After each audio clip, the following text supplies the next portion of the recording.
안녕하십니까. 바로 보는 TV 옴부즈맨 강설입니다. 의정 활동의 꽃으로 불리는 국정감사가 지난 12일부터 시작됐습니다. 여당은 이번 국정감사를 이전 정권의 적폐를 청산하는 계기로 삼고 야당인 한국당은 문재인 정부의 지난 5개월을 심판한다고 합니다. 국민들은 정쟁보다 국정감사 본연의 업무인 국민 혈세가 누수 없이 올바로 집행됐는지 등을 알고 싶어 하는데요. 언론도 국민 눈높이에 맞게 국정감사가 잘 되고 있는지 감시견, 즉 와치독 역할을 제대로 해야겠습니다. 바로 보는 TV 옴부즈맨 첫 순서는 시청자 평가원이 한 주 동안 방송된 연합뉴스TV 보도 모니터 내용을 들어보는 연합뉴스TV를 말한다 시간입니다. 오늘은 뉴스 리뷰, 뉴스20, 정오뉴스를 중심으로 박두병 시청자 평가원이 모니터한 내용입니다.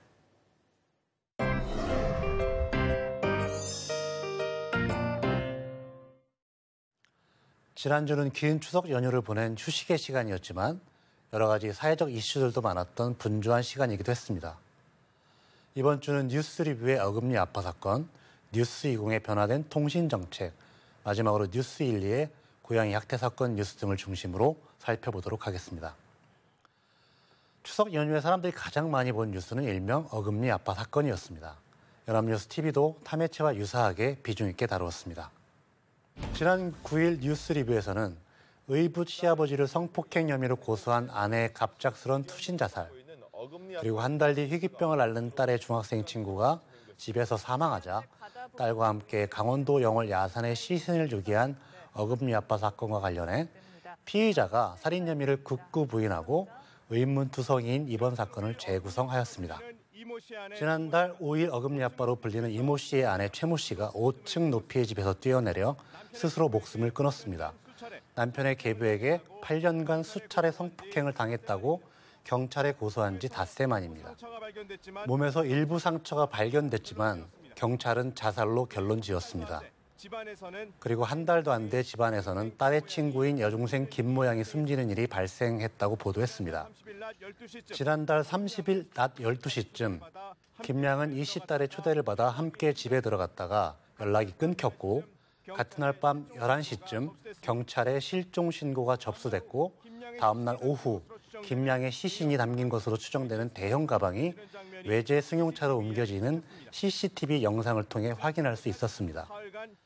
그리고 지난 3일까지 사흘간 이 씨 부녀는 강원도 영월과 정선, 동해안 등에 함께 머물렀고 도피 마지막 날에는 함께 구속된 지인의 도움으로 서울의 은신처를 구해 범행을 은폐하려 시도한 정황도 파악됐다고 전했습니다.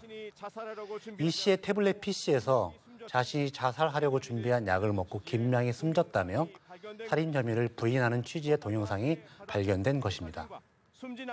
또 딸과 함께 바닷가에서 찍은 사진과 숨진 아내를 그리워한다는 추모글을 홈페이지에 올리기도 했다고 보도했습니다. 그리고 경찰은 지난 5일 오전 10시 20분쯤 이 씨의 은신처에서 딸과 함께 다량의 수면제를 복용한 이 씨를 검거했고 다음 날 오전 강원도 영월의 야산에서 김양의 시신을 수습했다고 전하며 그간의 사건을 재구성해 보도했습니다. 이어서 앵커는 어금니 아빠가 구속됐지만 사건은 여전히 의문투성이라고 말하면서 왜 딸의 친구를 타겟으로 했는지 이해하기 어렵고 한 달 전에 아내가 자살한 점도 석연치 않다고 언급했습니다. 후원금으로 호화 생활을 누렸다는 의혹까지 해결되지 않은 의문점 등 위주로 보도했습니다. 어금니 아빠 이모 씨의 딸은 사망한 김모양과 초등학교 졸업 이후 최근 2년간 연락하지 않은 사이로 알려졌습니다. 지난 30일 이 양은 김양에게 돌연 만나자고 연락했고 김양은 엿새 뒤 강원도 영월의 야산에서 싸늘한 주검으로 발견됐습니다. 이 양이 왜 갑자기 김양을 집으로 불러들였고 김양은 왜 선뜻 응했는지 그리고 이 씨가 김양을 처음부터 범행 타깃으로 삼았는지 등은 밝혀져야 할 부분이라고 강조했습니다. 부검 결과 김양이 성폭행을 당하지 않은 것으로 나타나 이번 사건의 범행 동기는 미궁을 헤매고 있다고 보도했습니다. 김양 사인이 질식사로 판명난 가운데 이 씨는 집에 놀러온 김양이 실수로 영양제 통에 든 수면제를 먹고 사망했다고 주장하고 있습니다. 시 씨는 유기했지만 살해하지 않았다는 이 씨를 상대로 자백을 받아내거나 혐의를 증명해야 하는 것이 경찰의 숙제라고 전했습니다. 공교롭게도 김양 사망 한 달여 전 이 씨의 아내 최모 씨가 자택에서 스스로 목숨을 끊었다는 점도 석연치 않고 경찰은 숨진 최 씨의 이마에 상처가 발견된 것으로 미루어 이 씨가 최 씨를 폭행해 죽음에 이르게 했거나 자살을 방조한 것은 아닌지 의심하고 있다고 전했습니다. 희귀병을 앓는 딸의 수술비 마련을 위해 애쓰던 이 씨가 외제차를 소유하는 등 제법 호화롭게 생활했다는 부분 역시 선뜻 납득하기 어렵다는 반응입니다. 누리꾼들을 중심으로 이 씨가 자신과 딸의 희귀병을 기부 모금에 악용했다는 소문이 확산되고 있는 가운데 이 씨의 과거 행적까지 의심받는 상황이라고 보도했습니다. 뉴스는 사실을 전달합니다. 하지만 시청자들은 일반적으로 뉴스를 어려워합니다. 객관적인 태도를 지향한다는 이유로 양비론에 치우치거나 내용 자체를 복잡하게 전달하기 때문일 겁니다. 복잡한 뉴스, 전문적인 뉴스도 시청자의 눈높이에 맞는 스토리텔링이 필요합니다. 이번 어금니 아빠를 보도한 두 개의 뉴스 꼭지는 사건을 재구성하여 의문점들을 하나하나 던지면서 답을 구해가는 문납법의 스토리텔링을 따르고 있습니다. 이해하기 쉽습니다. 복잡한 것을 단순화하여 쉽게 전달하는 것이 뉴스의 경쟁력일 수 있습니다. 연합뉴스TV가 이처럼 시청자 입장에서 뉴스를 전달하는 방식을 지속적으로 고안해내길 기대합니다.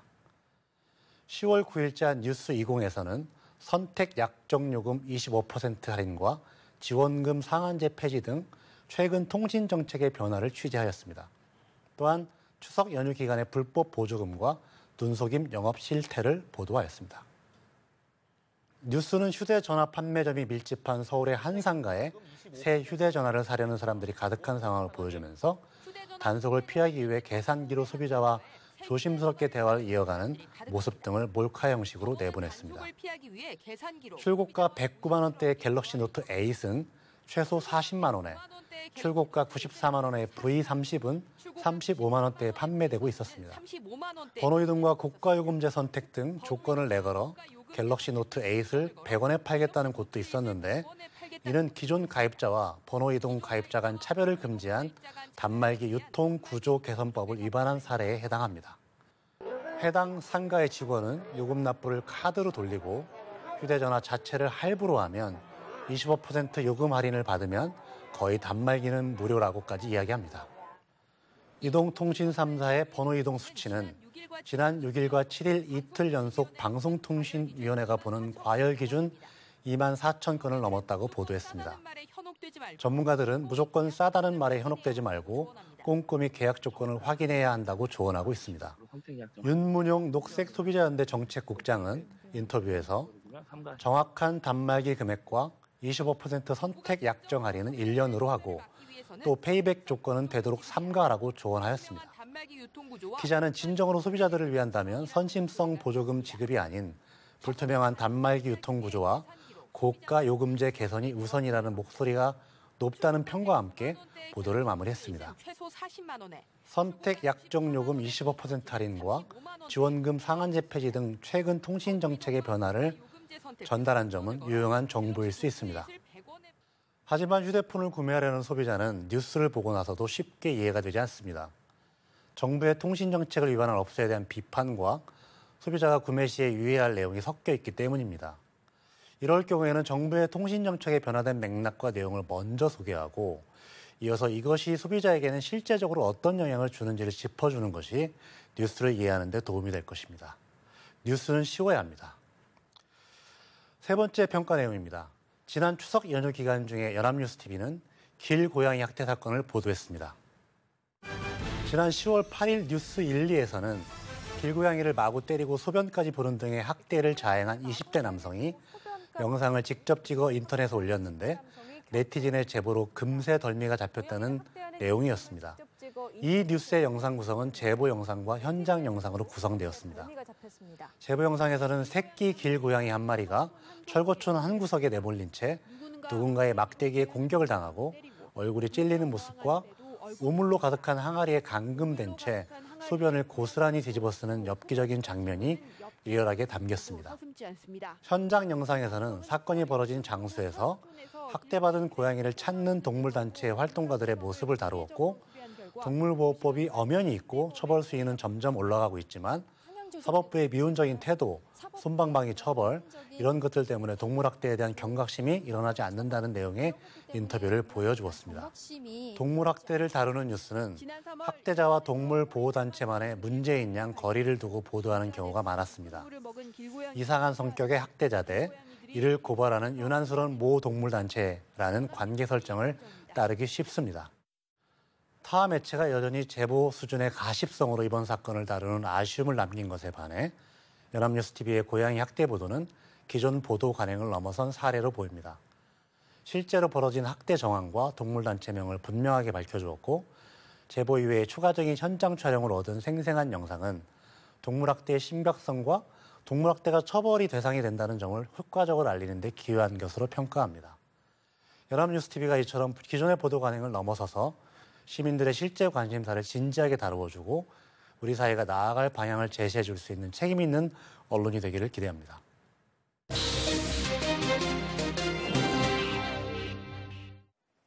이번 순서는 주말에 방영되는 제작 프로그램을 대학생의 시선으로 분석하고 평가한 내용을 들어보는 캠퍼스 TV 리포트 시간입니다. 이번 주는 성신여대 청정융합과학과 정지훈 학생이 나와 있습니다. 안녕하세요. 안녕하세요. 네, 지난주에 어떤 프로그램을 모니터링했나요? 네, 저는 지난 7일 토요일에 방영한 비즈톡톡을 모니터했습니다. 이 프로그램은 비즈니스와 관련된 소식을 다양한 형태로 시청자들에게 쉽고 재미있게 전달하는 프로그램인데요. 지난 비즈톡톡에서는 라이프 스타일에 맞춰 다양하게 변화하고 있는 과일 소비 시장에 대한 내용을 다뤘습니다. 그럼 자세한 모니터 내용 지금부터 전해드리겠습니다. 지난 비즈톡톡에서는 가을이라는 계절에 어울리는 주제로 새로운 과일 소비 트렌드를 다양하게 소개했습니다. 먼저 한 편의점에서 판매되고 있는 과일들을 살펴보았는데요. 편의점에서는 소비자가 먹기 편하도록 껍질과 씨를 제거하거나 낱개로 포장하여 과일을 판매하고 있었습니다. 이 부분에서는 한 편의점의 과일 진열대만을 제한적이고 반복적으로 보여주어 시청자들이 다소 지루할 수 있겠다고 느꼈습니다. 장소를 옮기거나 다른 편의점의 과일 진열대를 다양하게 보여주었다면 더 좋았을 것 같습니다. 이렇게 편의점에서 과일을 판매하는 것은 1인 가구나 바쁜 현대인들을 위한 적은 용량과 간편함 때문인데요. 이와 관련하여 편과족이라는 신조어 설명을 통해 편의점에서 과일을 소비하는 트렌드가 상당히 이슈화되었음을 짐작할 수 있었습니다.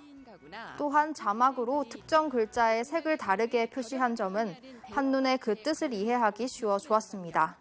이어서 편의점 3사의 과일 매출 신장률을 그래프로 알기 쉽게 보여주었는데요. 편의점 과일 매출이 증가함에 따라 과일 판매 비중을 높이거나 편의점 자체적으로 상품을 개발하는 경우도 있다고 합니다. 특히 편의점 관계자의 인터뷰를 통해 자체 과일 포장 상품에 대한 자세한 내용을 알 수 있었는데요. 소비자들이 사과와 바나나를 함께 구매하는 경우가 많다는 점을 파악하여 편의점 자체적으로 두 과일을 하나로 포장해 판매 품목에 변화를 주었다는 점은 흥미로웠습니다. 이렇게 과일을 소비하는 트렌드가 변화하게 된 것은 바로 과일 소비량이 감소했기 때문인데요. 과일 소비가 2007년을 기준으로 꾸준히 감소하고 있다는 부분에서는 어떤 이유 때문에 2007년 이후로 과일 소비량이 감소했는지에 대한 간단한 설명이 추가되었더라면 더 좋았을 것 같습니다. 이어서 과일 1인당 소비량 감소 그래프와 함께 품목별 비교 그래프도 보여주었는데요. 먹는 과정이 불편해 현대인들의 소비가 줄었다는 구체적인 원인을 언급하며 귤, 배, 포도와 같이 세부적인 품목들을 예시로 들어 이해가 쉬웠습니다. 과일 소비에도 편리함을 추구하는 트렌드에 맞게 다양한 소비자 의견을 반영해 크기 변화와 품종 개발이 활발해지고 있는데요. 사진으로 다양한 이색 과일들을 소개한 부분은 평소 쉽게 보지 못하는 신기한 과일들을 보여주어 색다르고 흥미로웠습니다. 그러나 앞서 새로운 과일 소비 트렌드인 간편함을 인터뷰나 그래프로 강조했던 반면 이색 과일은 설명 없이 갑자기 넘어가는 느낌이 들었는데요. 소비자들이 색다른 과일을 추구한다는 내용의 근거가 뒷받침되었다면 연결이 더욱 자연스러웠을 것 같습니다. 네, 앞서 편리함을 추구하는 현대인들이 편의점에서 과일 구매를 한다고 들었는데요. 요즘 대학생들은 과일 구매를 어떻게 하고 있나요? 네, 요즘 대학생들도 역시 쉽고 간편하게 먹을 수 있게 포장된 과일을 선호하는데요. 적당한 양으로 다양한 과일을 먹을 수 있게 한 컵에 포장한 컵 과일을 편의점이나 카페 그리고 마트에서도 많이 구매하는 편입니다. 네, 계속해서 모니터한 내용 소개해드리겠습니다. 이어서 충남 예산에 위치한 한 레드러브 농가를 찾았습니다. 이 레드러브는 최근 SNS에서 화제가 된 사과 품종의 이색 과일인데요. 일반 사과와 함께 비교한 단면을 보여주어 레드러브와 일반 사과의 차이를 한 번에 확인할 수 있었습니다. 또한 진행자가 직접 농가에서 과일을 시식하는 부분은 생동감 있게 전해졌고 자연스러운 진행으로 보기 편하고 좋았습니다. 이 레드러브는 충남 예산에서 시장의 품종의 다양화를 위해 재배를 시작했다고 하는데요. 관계자의 인터뷰를 통해 그 자세한 내용을 들을 수 있었습니다. 그리고 농가 입장에서는 좀 재배가 좀 용이한 편입니다. 또한 레드러브로 만든 다양한 가공식품들을 소개해주어 그 맛이 궁금해졌습니다. 가공식품으로도 주목받고 있는데요. 다음으로 짧은 유통기한으로 인한 과일의 새로운 변화를 설명했는데요. 경기 성남시에 위치한 한 식품 제조업체 연구원에서는 과일의 보존 상태를 늘리기 위한 연구가 진행되고 있다고 합니다. 바로 식품 코팅제를 이용하여 과일의 갈변 현상과 수분 손실을 늦춰 유통기한을 늘리는 방법인데요. 편의점이나 카페에서 쉽게 볼 수 있는 컵 과일의 경우 갈변 방지제를 통해 과일의 신선도를 유지한다는 새로운 사실을 알게 되어 유익했습니다. 이용할 수 있는 그 프레시컷 제품들을 만들고자 하였고요. 그렇게 하기 위해서 과일에서 가장 문제가 되는 갈변 방지제를 개발하게 되었습니다. 비교해 보기로 했습니다. 이어서 갈변 현상 진행 정도를 비교 실험을 통해 그 차이를 확실히 알 수 있었고 방지제를 이용하면 갈변 현상이 2배 정도 느리게 진행된다는 설명은 흥미로웠습니다. 2배 느리게 진행되는 것을 확인할 수 있습니다. 마지막으로 조각과일의 품질 저하에 대한 문제 때문에 아직은 유통시장이 제한적이라는 설명이 있었는데요. 앞으로 갈변 방지제와 같은 다양한 기술이 발전하여 편의점이나 카페에서 혹은 더욱더 다양한 시장에서 의심 없이 안전하게 과일을 구매할 수 있으면 좋겠다는 생각이 들었습니다. 맛 좋고 영양소 풍부한 과일 드시면서 풍성한 가을을 만끽해보는 건 어떨까요? 네, 정지윤 학생은 비즈톡톡 과일의 유혹편에서 어떤 장면이 가장 인상적이었나요? 네, 저는 마지막으로 소개된 이 식품 코팅제가 가장 인상적이었습니다. 평소에 판매되고 있는 조각과일의 신선도를 어떻게 유지하는지에 관해서 항상 궁금해했었는데 이 갈변 방지제를 이용한다는 새로운 사실을 알게 되었고 또 궁금증을 해결할 수 있어 좋았습니다. 네, 수고 많았습니다. 지금까지 성신여자대학교 청정융합과학과 정지윤 학생이었습니다. 오늘 고맙습니다.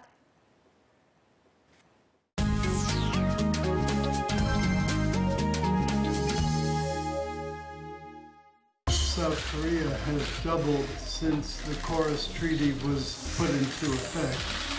And the largest single component of that is automotive trade.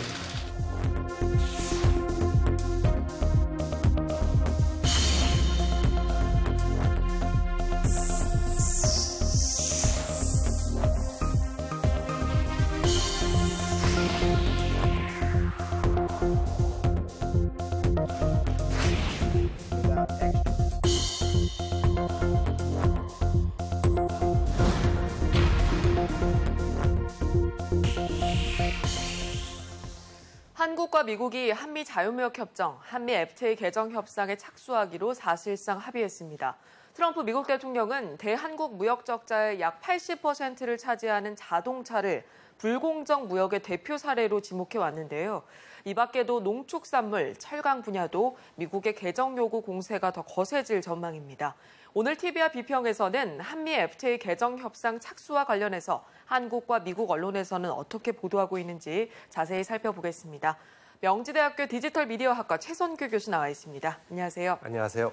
네, 한국과 미국 정부가 한미 FTA 개정 협상을 좀 급박하게 결정하게 된 배경, 또 우리 언론에서는 어떻게 보도하고 있는지 먼저 짚어주시죠. 네, 트럼프 미국 대통령은 지난 미국 대선 유세 당시 미국이 멕시코 한국과 맺은 자유무역 협정이 미국에는 불공평한 끔찍한 협정이라고 하면서 협정의 개정을 공약으로 내세웠고 이 공약은 미국 동부의 쇠퇴한 산업지역, 즉 러스티벨트라 불리우는 지역 유권자들의 전폭적인 지지를 받았습니다. 트럼프 대통령은 당선 이후에도 우리가 협정의 개정 협상에 응하지 않는다면 미국 스스로 협정을 폐기할 수도 있다고 공공연하게 발언해 왔습니다. 중앙일보는 10월 9일자 기사에서 통상 전문가들을 인용해서 한국 정부가 미국 정부의 의중을 제대로 파악하지 못했다고 지적하면서 한국 정부가 미국의 개정 협상 요구에 최근까지 한미 FTA 효과부터 조사하자는 제안으로 일관하다가 최근에야 트럼프 대통령의 한미 FTA 폐기 발언이 단순한 엄포가 아님을 깨닫고 협상에 합의했다고 보도했습니다. 조선일보는 10월 5일자 기사에서 한미 양국이 협정 개정에 합의한 것은 트럼프 미국 대통령의 초강경 압박이 가장 크게 작용한 것으로 풀이된다고 보도하면서 여기에는 북핵 리스크로 한미 간의 공조가 어느 때보다 중요한 시점에서 FTA 때문에 양국 간 이견이 증폭되는 상황을 피하려는 우리 측의 의도도 작용한 것으로 보인다고 관측했습니다. 하지만 이렇게 한발 양보로 진행되는 개정 협상에서 내줄 건 내주되 우리가 기대하는 만큼 얻는 이익의 균형을 지켜낼 수 있을지가 이제 최대 현안으로 떠오르게 됐다고 보도했습니다. 네, 이번에 한미 FTA 개정 협상으로 아무래도 미국 측의 통상 압박 공세가 좀 커질 것이다 이렇게 우려가 되고 있는데요. 우리 산업계 등에 미치는 영향 등에 대해서는 어떻게 보도하고 있습니까? 네, 우리나라의 주력 수출품은 정보기기, 철강, 자동차 제품입니다. 이 중에서 정보기기 제품은 한국과 미국, EU 등의 78개국이 가입한 세계무역기구의 다자간 협정인 정보기술협정에 의해 무관세를 적용하고 있습니다. 그렇기 때문에 FTA가 개정되더라도 정보기기 분야는 큰 영향이 없을 것으로 전망되고 있습니다.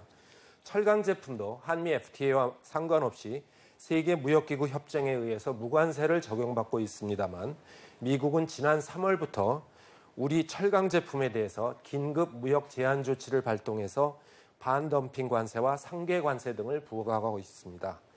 한미 FTA 개정 협상에서 미국이 적자를 이유로 우리의 철강 제품에 관세를 부과한다면 우리 철강 산업은 크게 타격을 입을 수밖에 없습니다. 지난해 기준으로 국내에서 생산된 자동차의 미국 수출 비중은 현대차가 33%, 기아차는 30%에 달했습니다. 국내에서 만든 자동차 3대 중 1대가 미국으로 간 셈입니다. 한국에서 생산돼서 미국으로 수출된 자동차에 대한 관세는 2012년 한미 FTA 발효 후 4년간 2.5%가 적용되다가 지난해 1월에 폐지되었습니다. 반면 미국에서 판매되는 일본과 유럽산 자동차에 대한 관세는 2.5%가 그대로 적용되고 있습니다. 한국산 자동차가 미국 시장에서 일본과 유럽산 자동차에 비해서 관세로 혜택을 받고 있는 것입니다. 한미 FTA 개정으로 한국차에 관세가 다시 부과된다면 가뜩이나 미국에서 판매 부진을 겪고 있는 현대 기아차의 상황은 더욱 악화될 것으로 보입니다. 최악의 경우 대미 수출 문제를 해결하기 위해서 국내 생산 물량을 미국 현지 공장으로 돌려야 한다는 전망도 나오고 있습니다. 이 경우 국내 일자리가 대폭 줄어들 수 있습니다. 한겨레는 10월 9일자 기사에서 한미 자유무역협정이 개정 국면을 맞으면서 자동차와 철강업계가 전전긍긍하고 있다고 전하면서 수출이 부진한 상황에서 추후 개정 협상의 1차 타겟이 될 것으로 알려지자 난감한 표정이라고 보도했습니다. 이번에는 미국 현지 분위기도 살펴보겠습니다. 트럼프 대통령의 강력한 요구에 의해서 이번 한미 FTA 개정 협상이 이루어지는 것, 또 미국의 경제적 이득 등에 대해서 미국 정치권 또 언론들의 반응은 어떤지 알려주시죠. 네, 미국의 현지 언론들은 지난 9월 초 트럼프 대통령이 한미 자유무역협정 폐기 여부를 논의하고 있다고 보도하면서 이에 대해서 부정적인 논평을 내놓았습니다. 미국 워싱턴 포스트는 지난 9월 3일자 사설에서 북한의 핵실험 강행 등으로 안보 위기가 고조되고 있는 상황에서 이를 해결하기 위해서 미국과 동맹국의 통합되고 일관된 메시지가 필요한 시점에서 트럼프 대통령이 갈등과 혼란을 부추기고 있다면서 트럼프 대통령의 한미 자유무역협정 폐기 거론은 김정은에게 선물을 주는 셈이라며 비판했습니다. 뉴욕타임즈 역시 트럼프 대통령이 한미 FTA 폐기를 언급한 것에 대해서 비판적인 논조의 기사를 내놨습니다. 한미 FTA 폐기와 재협상에 대해서 미국 기업들의 반응은 엇갈리게 나타나고 있습니다.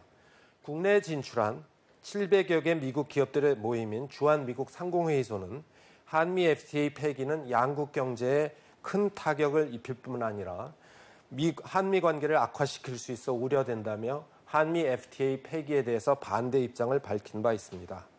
미국 상공회의소도 한미 FTA 발효 이후에 항공우주 분야에서 수출이 2배가 됐고 농업 분야 수출도 급증했다며 밝히면서 한미 FTA 폐기에 반대했습니다. 미국 축산협회도 회원들에게 보낸 이메일에서 한미 FTA 폐기는 미국 축산 농업계에 끔찍한 일이 될 것이라는 점을 대통령에게 경고할 수 있게 회원들이 나서달라고 당부한 바 있습니다.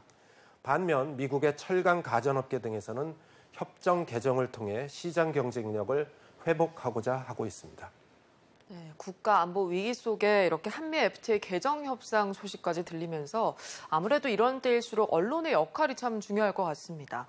앞으로 남은 양국의 FTA 개정 절차 또 우리 언론의 바람직한 보도 태도에 대해서 짚어주시죠. 네, 한미 FTA 개정 협상은 내년부터 시작될 것으로 예상되는데 협상이 완료되고 양국 의회에서 비준이 이루어지기까지는 많은 시간이 필요할 것으로 예상이 됩니다.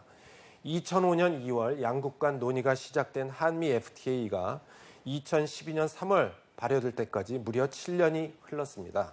이처럼 FTA 협상은 단기간에 끝나지 않습니다.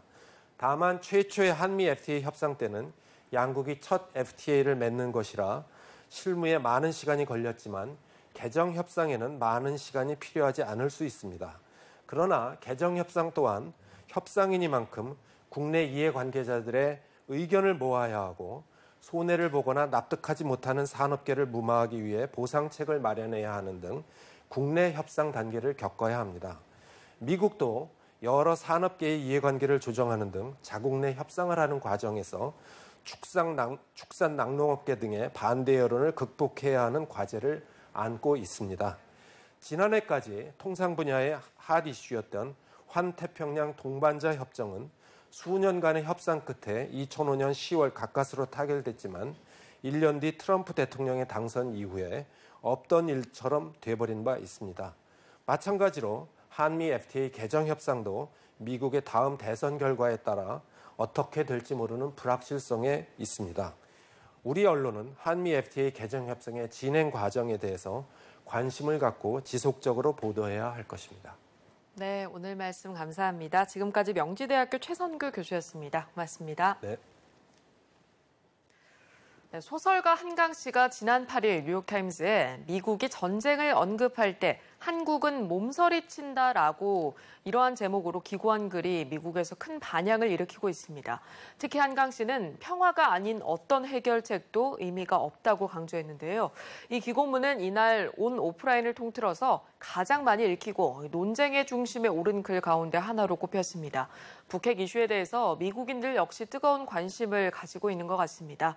네, 저희 옴부즈맨 제작진은 시청자 여러분의 다양하고 소중한 의견을 기다리고 있습니다. 방송을 보시고 느낀 소감을 연합뉴스TV 홈페이지 시청자 게시판이나 SNS로 보내주시기 바랍니다. 저희는 다음 주에 다시 찾아뵙겠습니다. 시청해주신 여러분 고맙습니다.